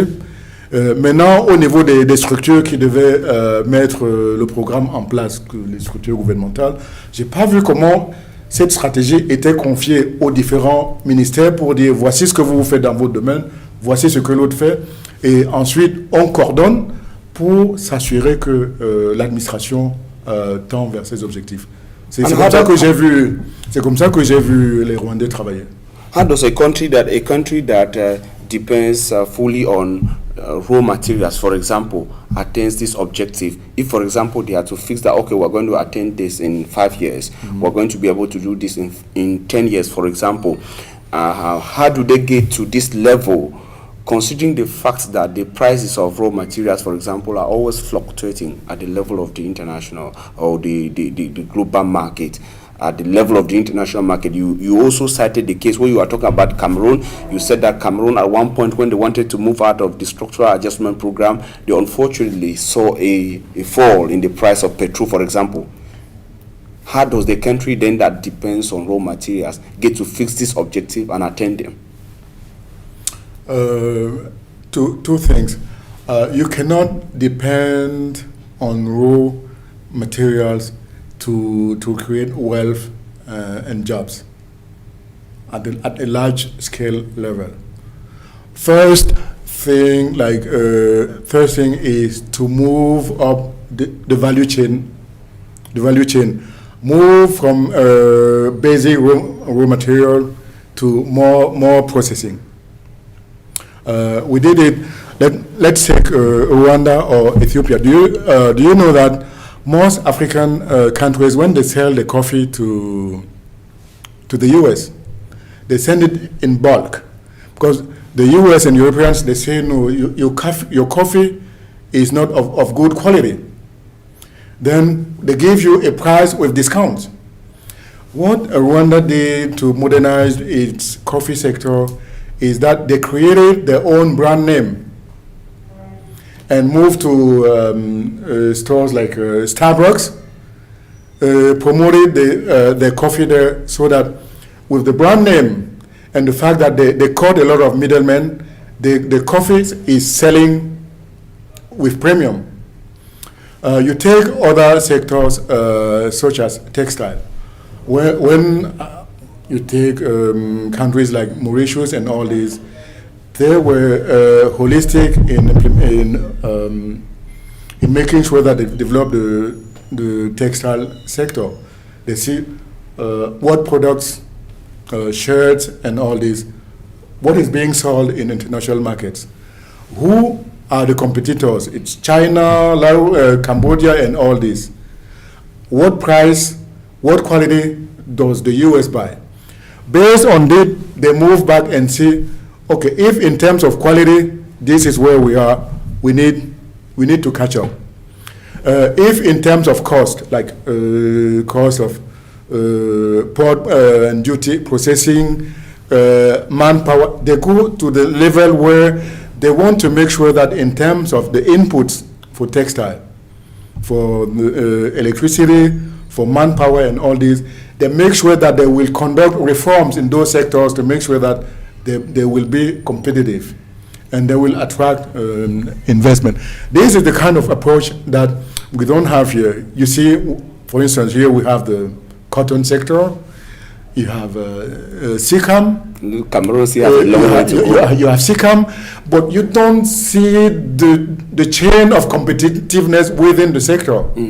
And that's the kind of job we did, I did when I was doing private sector development in Rwanda or Sénégal. Eugène Yambal, le gouvernement pourtant parle de promouvoir le Made in Cameroon. Il dit même avoir identifié ces filières dont vous faites mention qui permettent aux pays du Maghreb de pouvoir être développés, la filière coton-textile, les filières agricoles également, qui, selon le gouvernement, sont des filières porteuses pour promouvoir ce Made in Cameroun. Mais pourquoi ça ne marche pas concrètement? Selon vous, à quel niveau y a-t-il des dysfonctionnements et quels sont les correctifs à apporter? Au niveau du Made in Cameroun, la promotion des produits Made in Cameroun. La promotion des produits Made in Cameroun. Vous avez la perception d'une stratégie gouvernementale, stratégie globale pour soutenir les entreprises camerounaises qui essayent tant bien que mal de mettre sur pied des produits ayant des avantages comparatifs? Je pense que l'avantage que notre pays a quand je me promène un peu partout, c'est qu'il y a beaucoup d'ingéniosité. Il y a beaucoup de talent dans ce pays qui ne demandent qu'à être appuyé et organisé. Donc quand je prends par exemple la promotion du Made in Cameroun, je vois qu'il y a beaucoup de produits qui sont faits un peu partout, mais par exemple ça manque de standards, ça manque. Donc parmi les choses qu'il faut faire, par exemple quand vous regardez quelqu'un qui est entrepreneur ici, au niveau de l'environnement des affaires, il faut l'améliorer. Il faut s'assurer que quand vous êtes entrepreneur, quand vous voulez créer une entreprise, quand vous voulez avoir accès au crédit et autres, il faut une facilitation à ce niveau. Il faut également, au niveau des entreprises, il faut renforcer leur capacité, les aider à avoir la bonne ressource humaine et des méthodes de gestion moderne. Mais cela ne suffit pas parce que quand vous n'avez qu'un tissu de PME, ça ne suffit pas. Il faut une politique nationale pour, par exemple, quand on choisit des secteurs, essayer de définir un peu comment le secteur va fonctionner, qui va tirer les autres. Je prends par exemple l'exemple des brasseries du Cameroun qui produisent de la bière et des boissons et qui ont des inputs dans l'arrière du pays. On a fait dans des pays comme le Brésil et les autres, les brasseries ont un avantage, c'est qu'ils peuvent aider beaucoup à organiser les petits producteurs. Parce que comme c'est eux l'acheteur principal. Mais il y a également des brasseurs locaux. Il y a l'Union camerounaise de brasserie également. Je parle des brasseurs de manière générale, des industries. Ce que j'ai vu, c'est que la grande entreprise dans un secteur comme le textile ou les brasseries, souvent, elle établit des standards pour que les petites entreprises travaillent avec elle. Pour dire, si vous voulez me fournir des produits, je veux des produits de telle qualité, je veux que ce soit fourni à temps. Et par rapport à ça, on apporte une assistance à ces entreprises. On crée par exemple des labels, des labels que ces entreprises doivent... pour des labels de qualité, et puis on les forme et on leur apporte aussi une assistance financière au niveau de l'accès au financement. Il y a le poivre de Penja par exemple qui a aussi qui est devenu un label sur le plan international. Est-ce qu'il faudrait multiplier cette expérience vers d'autres produits agricoles, vers d'autres secteurs d'activité, en accompagnant par exemple, comme vous l'avez dit, des capitaines d'industrie? Est-ce que c'est ce que vous proposez? Moi, je propose que... Je ne crois pas en une action dispersée. Je pense que si on peut avoir des ressources, je recommande que le Cameroun mette en place un projet ambitieux de diversification de l'économie et d'appui à nos PME. Là-dedans, on peut avoir, par exemple, si on a des stratégies d'industrialisation, on peut, comme on l'a fait ailleurs, se dire dans les prochaines années, par exemple, le secteur textile, tel autre secteur, voici ce qu'on veut faire et on a besoin de l'assistance internationale, on le fait. On peut mettre les programmes de mise à niveau des entreprises et comme ça, on aura plusieurs exemples du poivre du poivre de Penja. Mais dans le cas du Cameroun, le pays est diversifié. Moi, quand je regarde l'industrialisation du Cameroun, je pense qu'on doit réfléchir. C'est vrai, au niveau national, on peut donner le cap, mais je vois plutôt le Cameroun, étant donné que c'est un pays qui a une grande diversité, je vois le Cameroun organisé en un ensemble de pôles de compétitivité. Lesquels? Je vois, lorsque je regarde par exemple toute la région de l'extrême nord et du nord qui est en contact avec le Tchad et les pays voisins, je vois tout ce qui est activité pastorale, élevage, tout ce qui est développement de l'industrie pastorale, élevage, il y a un potentiel là-dedans. On peut développer des actions fortes, avoir par exemple une zone économique spéciale. Où j'ai vu par exemple des pays comme le Botswana qui arrivent jusqu'à mettre la viande en paquet, à l'exporter. Donc en clair, entrer dans la chaîne de valeur mondiale, pas simplement se limiter à la production et à l'élevage des bovins, aller jusqu'à la transformation, à une semi-transformation par exemple. Tout à fait. On a un avantage aujourd'hui en Afrique et au Cameroun en particulier, c'est que si on a une stratégie d'industrialisation, on peut viser 2 marchés. Le marché national et sous-régional en premier, pour servir ces industries, et le marché international. Lorsque je regarde le marché... Sans oublier le grand voisin, le Nigeria. Je vais arriver. Quand je regarde le marché national, pour moi, il est inadmissible qu'aujourd'hui, l'Afrique a des villes de 4-5 millions d'habitants qui consomment, mais on continue à avoir le chômage de masse et à ne pas pouvoir créer des entreprises pour des emplois pour nos jeunes. Lorsque je regarde, je vais à Abidjan, je vais à Cotonou, je vais un peu partout à Douala, qu'est-ce que je remarque? Je regarde qu'il y a l'émergence d'une classe moyenne un peu partout chez nous qui consomme. Mais lorsque je vais faire les courses, je me rends compte que à peu près 90% des produits sur les rayons sont des produits importés d'Europe, d'Asie et d'ailleurs. Il me souvient qu'une fois à Abidjan, je voulais acheter du jus d'orange. Je me suis rendu compte que c'est un jus d'orange, le même jus d'orange qu'on boit aux États-Unis. Quand j'ai regardé autour de moi, j'ai vu tous les fruits qui pourrissent. Non.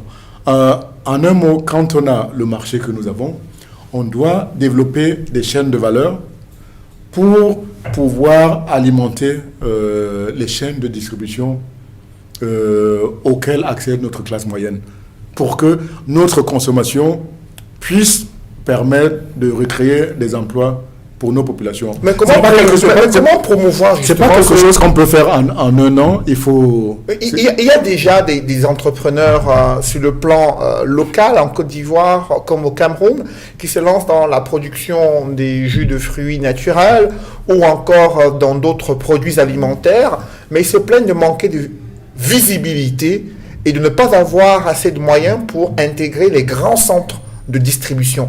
À ce niveau, que doivent faire les différents gouvernements pour soutenir ces entreprises locales? Je pense que vous avez 2 manières de procéder. La première, c'est la génération spontanée, où on se lève, on produit de manière marginale. La deuxième, c'est mettre en place des politiques publiques volontaristes qui permettent d'appuyer justement les entrepreneurs qui sont dans ces domaines. Je suis plutôt pour cette deuxième approche. On peut avoir des politiques où on se fixe des objectifs sur 5-10 ans, en se disant que sur les chaînes de distribution chez nous, dans 5 ans, on aimerait que tel pourcentage de produits, que ce soit produit localement. Mais quand on regarde l'environnement, chez nous, on regarde l'environnement des affaires, il ne le permet pas. Mais justement, la question de l'environnement des affaires, est-ce que ce n'est pas un autre goulot d'étranglement, peut-être le plus important même? Ce qu'on peut faire, comme les Asiatiques ont fait, c'est de mettre en place des zones économiques spéciales. Des zones économiques spéciales où l'entrepreneur qui produit n'est pas soumis aux coupures d'électricité permanente ou d'eau des néos ou des autres. C'est-à-dire, on crée une enclave où il a les mêmes conditions de production que ses concurrents partout ailleurs. Parce qu'on ne peut pas du jour au lendemain changer l'ensemble de l'environnement des affaires au Cameroun. On ne peut pas changer tout le déficit en infrastructure du jour au lendemain. Ça, c'est des choses qui peuvent être faites. Et on peut adjoindre à cela des incitations fiscales et un appui en termes de capacité, de formation, d'accès au financement. Vous parlez de l'Asie, on sait également que vous avez travaillé au Rwanda, tout à côté, sur la question justement, entre autres, de doing business, compétitivité, tout ça. On suppose que c'est cette expérience que vous avez réalisée là-bas qui permet de faire le développement que vous faites. Tout à fait. Moi, je peux prendre l'engagement vis-à-vis de mes compatriotes pour dire que quand je regarde, par exemple, le programme Doing Business, le type de défi que j'aime, c'est que quand je vois que le Cameroun est un pays à 175, l'amener à plusieurs points, lui faire gagner plusieurs points, c'est le type de réforme que c'est possible. C'est possible. Faire d'autres réformes pour améliorer donc, le climat des affaires. On l'a fait, ça se fait. Le déficit en infrastructure, malgré les contraintes, on peut faire des progrès. Je suis optimiste. Lorsqu'on observe le Nigeria, vous le savez... excusez-moi. Je vous en prie, vous souhaitez ajouter quelque chose? Excusez-moi, ce que je disais tout à l'heure, donc je parlais du marché national, pour dire que le reste du monde, quand il nous regarde, quand les Européens se sont industrialisés, ils n'avaient pas les villes de 5 millions d'habitants. Ils avaient des villes de 500 000 habitants. Mais nous, on a ce potentiel aujourd'hui et on doit comprendre que l'Afrique, c'est la dernière frontière du capitalisme, c'est le futur du marché. On ne peut pas être dans un environnement où on a la population, on a des consommateurs, mais tout ce qu'on consomme, ça vient de l'étranger et on voit nos enfants prendre des bateaux pour aller en mer alors qu'on a ce potentiel-là.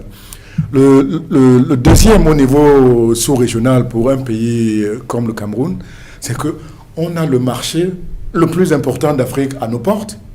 Donc quand je parlais de pôle de croissance, quand je vois des zones comme le nord-ouest, sud-ouest, on peut mettre en œuvre lorsque, bien sûr, il y aura un retour vers la paix, mais c'est une région qui est bénie, elle a un port en eau profonde, on a un vaste marché.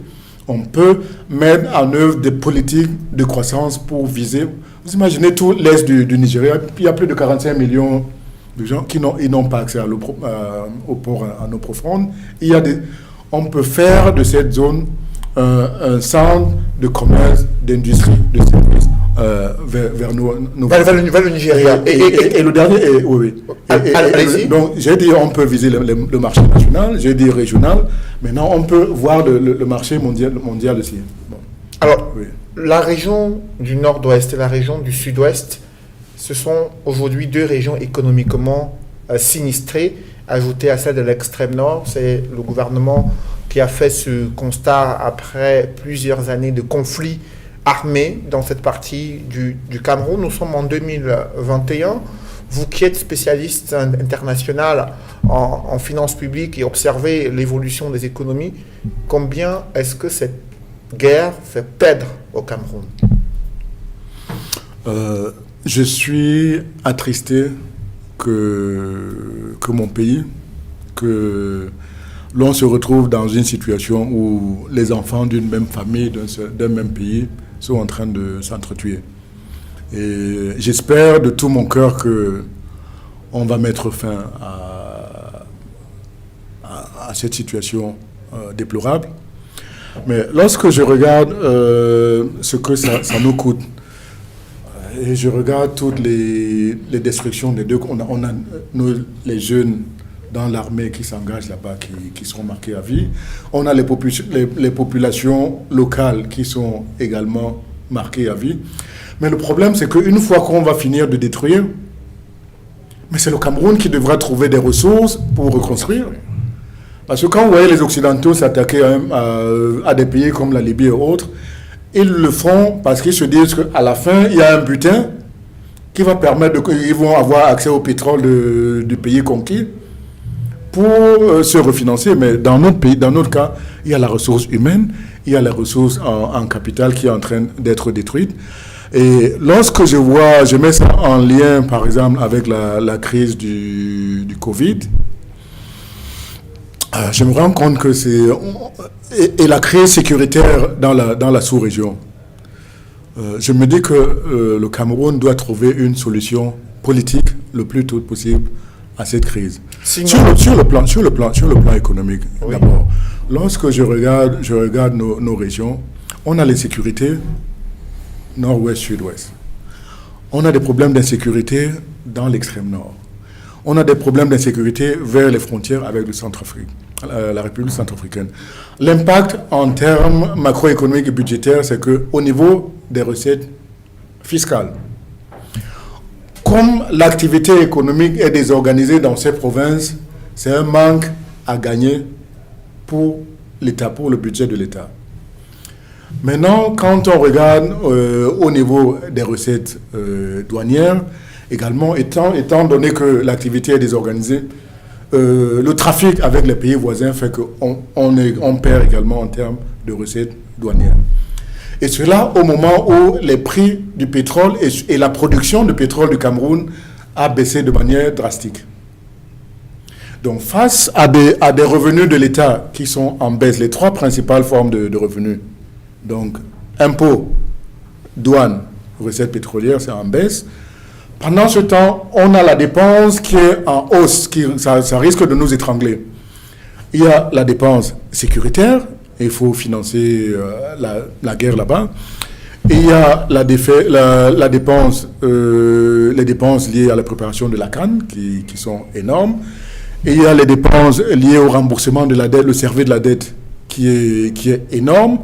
Alors, ça fait que lorsqu'on prend tout ce groupe de dépenses sécuritaires, remboursement de la dette, préparation de la CAN, mais on n'a plus grand-chose dans le budget pour faire fonctionner l'État et faire face aux besoins des Camerounais. C'est-à-dire en termes de fonctionnement de l'État et même en termes d'investissement pour préparer l'avenir du Cameroun. Ne serait-ce que, et si j'ajoute à cela toutes les tentatives de déstabilisation dans la sous-région, je pense qu'il faudrait que dans la maison Cameroun, quelles que soient les turbulences à l'extérieur, que ces turbulences trouvent que la maison Cameroun est unie, elle est plus forte pour faire face aux dangers autour de nous. Donc, moi, en termes de recommandations, je pense que si nos responsables pouvaient, sur le plan politique, essayer d'apporter une solution à ces problèmes, accorder une amnistie. Et je pense que l'autre solution qu'on devrait explorer aussi, c'est au niveau de la décentralisation. Au niveau de la décentralisation, quand je regarde tout ce combat, il y a une part du combat, c'est vrai, qui est liée à l'héritage colonial, mais il y a une autre partie du combat qui est liée à des problèmes de gouvernance et de contrôle des ressources. Le Cameroun est un pays avec diverses régions. Je pense qu'il faut décentraliser, donner un peu plus de pouvoir aux entités décentralisées locales. Eugène Yambal, le Cameroun, pour préserver sa souveraineté économique et voir plus clair sur le secteur minier, il a mis sur pied la SOCAMINE, Société camerounaise des mines. D'aucuns, les partisans du pouvoir en place, ont estimé que c'est un acte fort du chef de l'État pour contrôler la gestion, les activités d'exploitation, d'exploration des substances minérales au Cameroun. Qu'en pensez-vous? Je pense que c'est une étape, c'est un pas dans la bonne direction, que le Cameroun veuille contrôler le secteur minier en créant une société nationale qui va gérer le patrimoine de l'État. Mais au-delà de cette initiative, je pense qu'on doit s'assurer qu'on renforce la transparence dans le secteur minier et que l'on s'assure que les fruits tirés du secteur minier, quand je regarde la province de l'Est, c'est l'une des provinces les plus pauvres alors qu'elle a des richesses minières énormes. Quand je parlais de pôle de croissance tout à l'heure, je pense qu'on doit s'assurer que lorsqu'on exploite le secteur minier, qu'il y ait un impact en termes de création d'emplois dans les régions concernées. Il manque de transparence dans le secteur minier au Cameroun. Disons, l'expérience que j'en ai, oui, même depuis lorsque j'étais en fonction au FMI, j'ai pu voir comment le secteur minier était géré, notamment à travers un projet comme le projet minier Géovic, qui, pour moi, n'était pas... Qu'est-ce que vous avez découvert à Régent Yambal?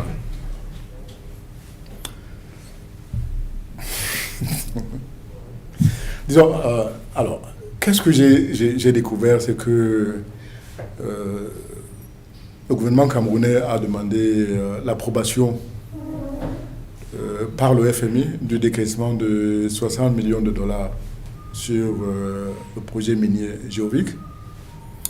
Et on a découvert que c'est une société qui avait été créée avec un capital de 10 millions de francs CFA et qui avait une concession de 25 ans renouvelable jusqu'à épuisement des ressources.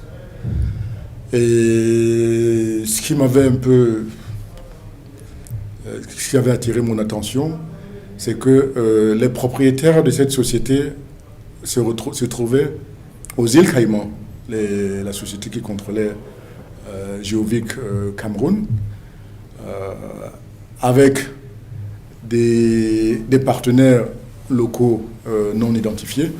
Donc, en faisant mon travail habituel de conseiller des gouvernements africains négociant avec le FMI, tout en préservant les ressources du FMI,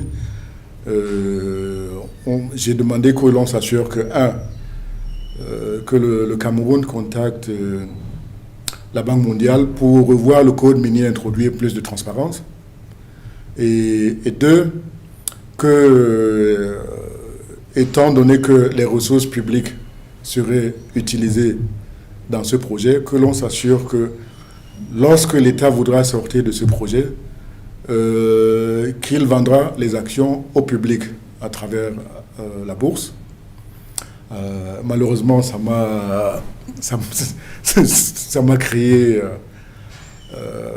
des problèmes insoupçonnables. J'ai dû quitter mon poste suite à cette affaire.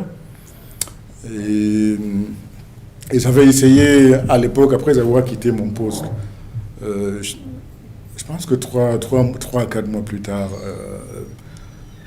étant donné que j'étais retourné au FMI avec l'approbation du chef de l'État, quand j'ai retourné la deuxième fois, donc j'ai essayé d'aller le voir à New York pour lui expliquer ce qui se passait.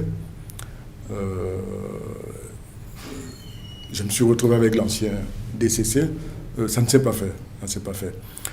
Alors, pour faire court, c'est que, donc, une fois que cela se passe, on se rend compte que quelques années plus tard, ces ressources ont disparu. Le projet n'a jamais démarré. Alors, donc, lorsque je quitte le FMI, je commence à donner des conseils à d'autres institutions, notamment la BAD et d'autres. Je découvre que ce même... en fait, c'est quelqu'un qui m'a contacté parce que ce même projet avait sollicité ailleurs un financement de 180 millions de dollars. 180 millions de dollars, en prétendant qu'il était sur un très très bon projet au Cameroun, qui avait un potentiel énorme. Donc j'étais à l'époque à la BAD où je dirigeais une mission pour la réorganisation des opérations au secteur privé de la banque. Donc c'est comme ça que quelqu'un qui s'est rendu compte que j'étais camerounais m'a approché pour me parler de ce dossier. Donc connaissant le background de ce dossier au FMI, j'ai, avec l'appui de l'ONG américaine de lutte contre la corruption qui me soutenait dans le cas du FMI, on a bloqué ce financement parce que c'était un financement qui pouvait faire perdre l'argent aussi bien à la BAD qu'endetter le Cameroun pour rien. Et depuis lors, Je ne savais pas. Je savais pas que je m'étais créé des problèmes insolubles. Donc, est-ce que les réformes du code minier aujourd'hui ont permis de pouvoir mettre sur pied des outils de transparence dans l'exploration, l'exploitation des ressources minières? Est-ce que les réformes qui ont été menées jusqu'ici, quand vous observez la gestion minière au Cameroun, est-ce que vous avez le sentiment qu'on a intégré ces exigences en matière de transparence? Disons, depuis lors, je n'ai pas suivi les réformes du code minier. Je pense qu'il n'y avait pas eu de suite par rapport aux recommandations qui avaient été faites par rapport au code minier.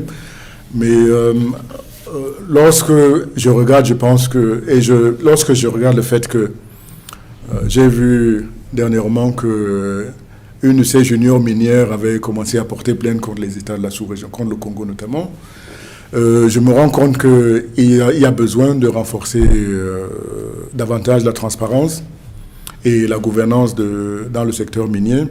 Et si on crée une entreprise nationale, je pense qu'il faut lui assigner des objectifs clairs et s'assurer qu'il y a également des mécanismes de contrôle pour qu'elle puisse défendre au mieux les intérêts de l'État et du Cameroun. Merci Eugène Nyambal. Nous sommes arrivés au terme de cette émission. Est-ce que vous avez un dernier mot? Ça c'est une ambition hors de ma portée que de faire des recommandations à tout un gouvernement de la République, des actions idoines à mettre en œuvre pour développer l'économie. Je pense que le Cameroun a des ressources humaines importantes. Je fais confiance aux autorités pour mener les actions idoines. Par contre, ce que je souhaite, c'est que lorsque je regarde le Cameroun d'aujourd'hui, nous avons des ressources humaines au niveau national, mais une partie de nos ressources se retrouve dans la diaspora. Je pense que pour un effort de modernisation du pays, il faudrait que le Cameroun reste ouvert et qu'il puisse utiliser ses ressources aussi bien en interne qu'en externe.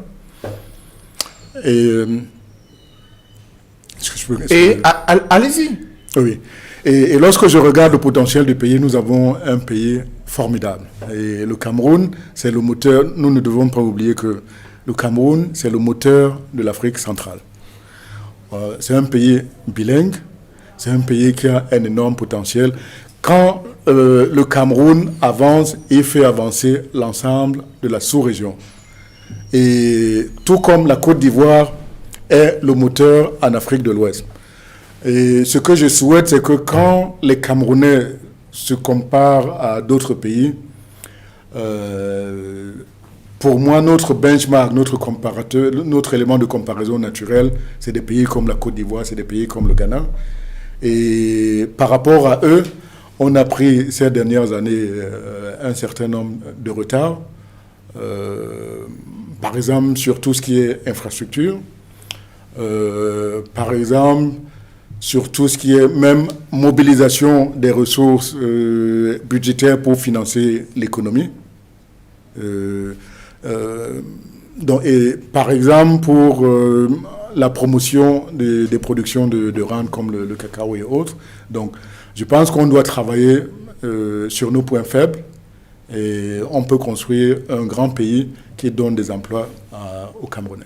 Eugène Nyambal, expert international en finances publiques, vous avez travaillé au FMI, vous avez conseillé le représentant de l'Afrique au conseil d'administration du FMI, vous avez travaillé pour la Banque mondiale et pour la Banque africaine de développement.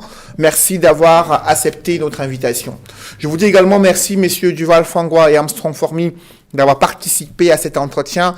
Mesdames, messieurs, merci à toute l'équipe technique conduite par Emmanuel Wapi et Mitterrand Dame. Merci d'avoir suivi cette émission et merci de rester sur Equinox Télévision.